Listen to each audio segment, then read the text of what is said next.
Hello everybody, welcome to Gregsbeerreviews today. Time to take that walk and go see what's in the fridge today.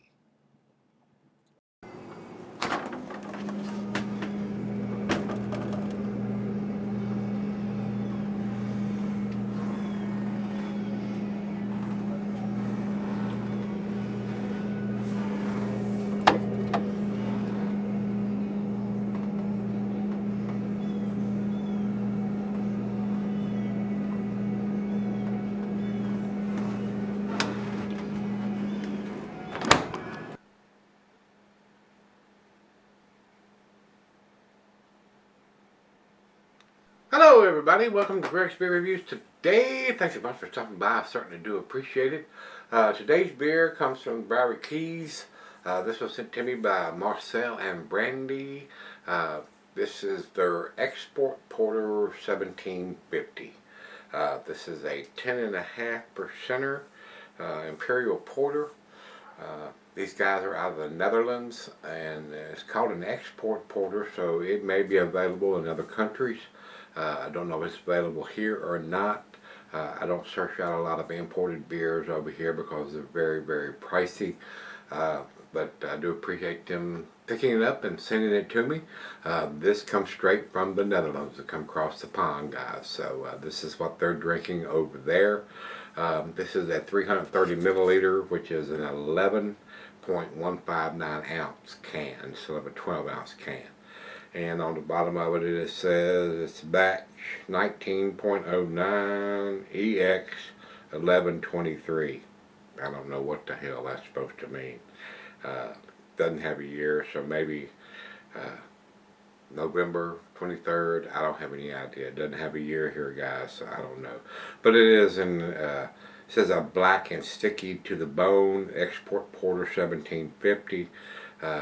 With that ABV at 10.5%, it's going to keep for quite a while. It says they use Fuggles and Sriracha H hops and Pale Ale Caramel and Carafa 1 and 2 malts.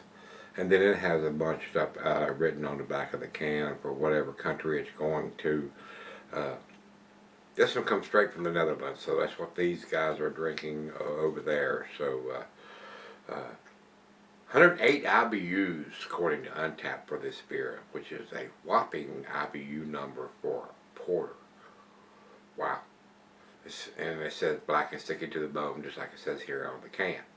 A little smaller can than a 12 ounce can. So, and it looks like it's got a heat shrunk label on it.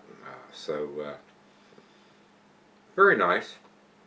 I'm glad I got it sent to me and get to try it for you guys. So with that being said, let me go ahead and mark it off the paper here that we've reviewed it.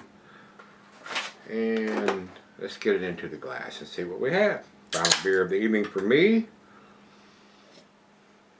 We're going to go right straight down the center here and see what we end up with. Pretty dark coming out. I expected that from an Imperial Porter.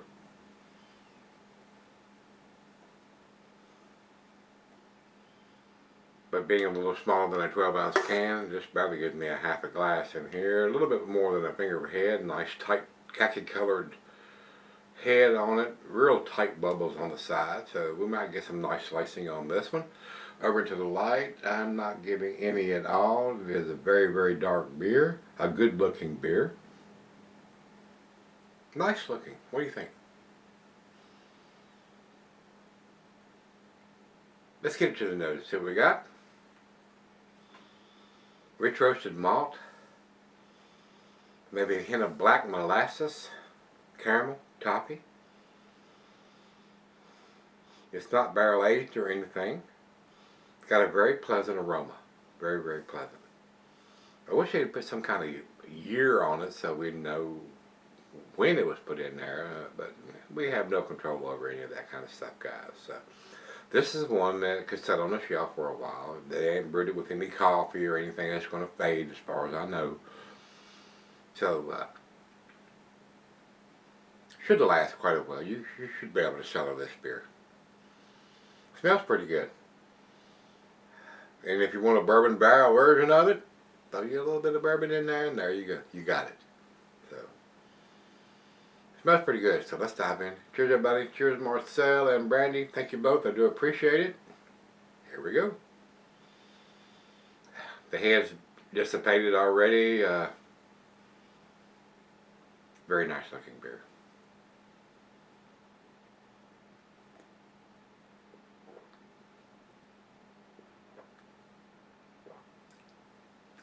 Very smooth. Alcohol's well hidden. Very creamy. Very pleasant. Very, very, very pleasant beer. Very nice.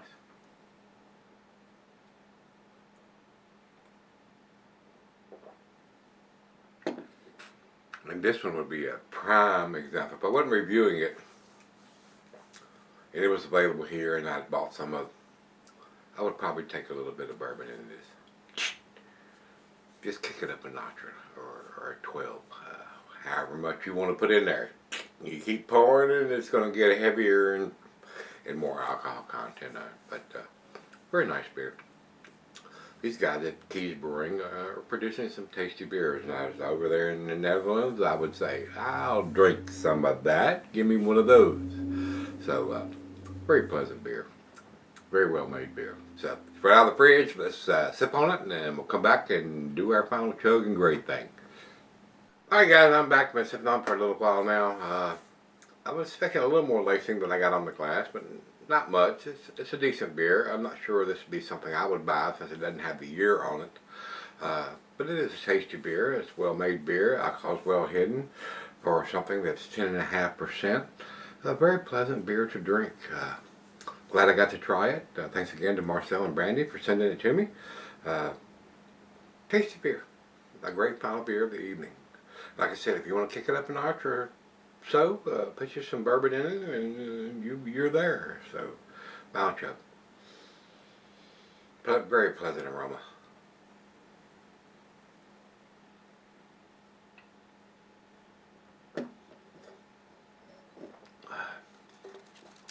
I just wish it had some kind of, it says 1123 on it, but it doesn't have a year or anything like that, which is not super critical, but I'd like to see that. I want to know whether it was put in a can in 2017, 2018, 2019, 2020. They got the machine to do that, and they choose not to do that. So it's going to get a B plus from me since it doesn't have the year on it. 88 from me, guys. That's where I'm going to go with it. And over to Beer Advocate, they say 91. If it had the year on it, I would probably give it an A- scale rating. So it's what it is. If you say, oh my God, best thing I ever tasted, I wouldn't argue with that, guys. But they have to step up to the plate. They have a machine to do that, and they choose not to put that information on there. So I got a problem with that. Over to Untapped.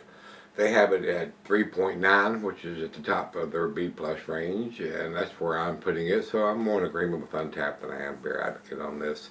So yeah, it's an A- beer in a B can without that year vintage on it. So, with that being said, plus it's a smaller can. I don't know what it costs to buy this. Marcel didn't tell me what the cost of these beers that he sent me were.